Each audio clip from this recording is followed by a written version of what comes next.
Assalamualaikum warahmatullahi wabarakatuh. Perkenalkan, nama saya Prananda Nurdiastara, NRP 053 1194 048. Di sini saya akan mempresentasikan hasil pencarian saya di internet mengenai broken access control.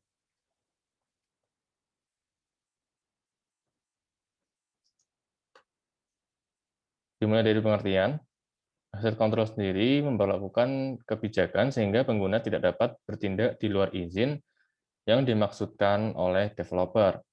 Sedangkan untuk broken access control ini biasanya mengarah pada pengungkapan informasi yang tidak sah, modifikasi atau penghancuran beberapa data, atau melakukan fungsi bisnis di luar batas pengguna.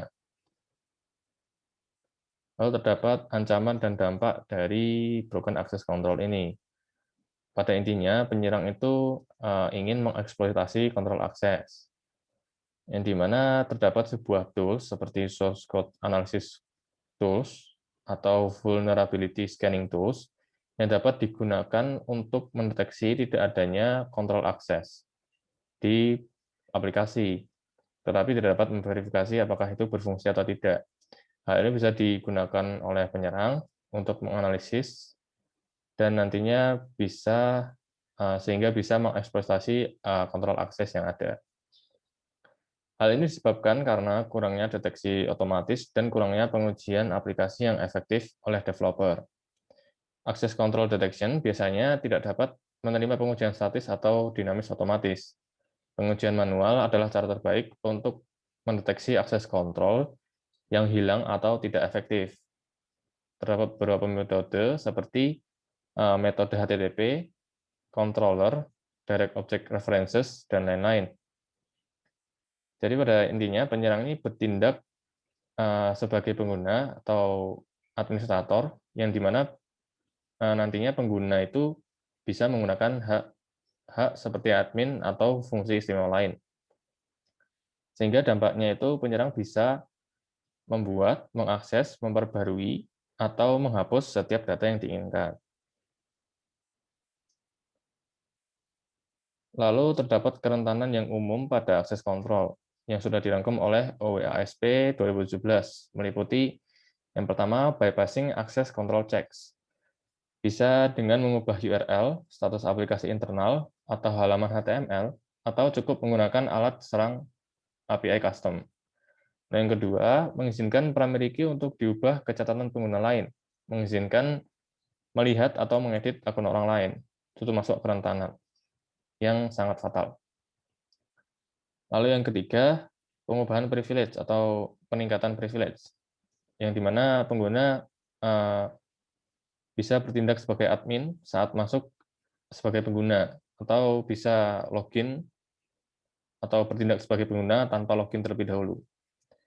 Lalu yang keempat, metadata manipulation, seperti memutar ulang atau merusak token kontrol akses JSON Web Token, JWT, atau cookie atau bidang tersembunyi yang dimanipulasi untuk meningkatkan hak istimewa atau menyalahgunakan pembatalan JWT.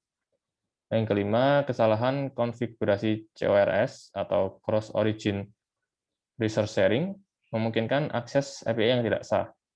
Yang keenam, penjelajahan secara paksa ke halaman yang memiliki hak istimewa sebagai pengguna biasa, mengakses API dengan kontrol akses yang hilang untuk post, put, dan delete. Lalu terdapat salah satu contoh skenario penyerangan broken access control ini. Simpelnya, seorang penyerang akan memaksakan penjelasan ke URL admin gitu. Jadi di sini terdapat contohnya htmlexample.com, ini untuk pengguna saja. Lalu untuk admin itu ada embel-embel admin di URL-nya.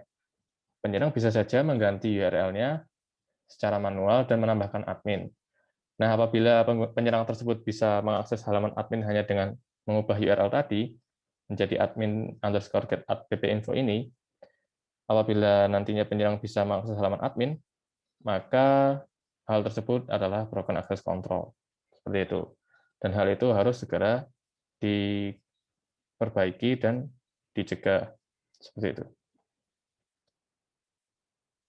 Lalu terdapat pencegahannya juga yang dirangkum oleh OWASP, yang dimana akses kontrol ini hanya efektif jika diterapkan dalam server-side code atau serverless API, di mana penyerang tidak dapat mengubah pemeriksaan akses kontrol atau metadata. Antara lain yaitu pencegahannya bisa dari menolak pengaksesan selain pengaksesan public resources. Dan yang kedua, menerapkan mekanisme akses kontrol sekali dan menggunakannya kembali di seluruh aplikasi, termasuk meminimalkan pengguna CORS. Lalu yang ketiga, model akses kontrol harus memperlakukan kepemilikan data. Yang keempat, persyaratan batas bisnis aplikasi unik harus diberlakukan oleh model domain. Lalu selanjutnya, nonaktifkan daftar direktori server web dan memastikan metadata file dan file cadangan tidak ada dalam root web. Lalu log kegagalan atau kesalahan akses kontrol apabila ada perlu diberitahu ke admin atau seperti notifikasi ke admin apabila terdapat kesalahan atau kegagalan akses kontrol. Lalu harus membatasi limit API dan kontrol akses untuk meminimalkan bahaya dari peralatan serangan otomatis. Lalu token JWT harus dibatalkan validasinya di server setelah keluar. Pengembang dan staf QA (Quality Assurance) harus menyertakan unit kontrol akses fungsional dan pengujian integrasi.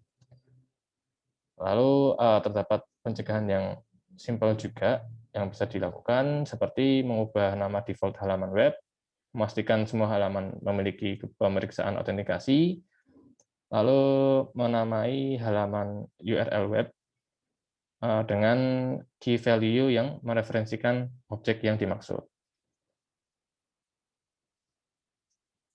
Mungkin seperti itu broken access control yang dari saya penjelasannya. Terima kasih atas perhatiannya. Mohon maaf apabila ada kesalahan. Sekian, wassalamualaikum warahmatullahi wabarakatuh.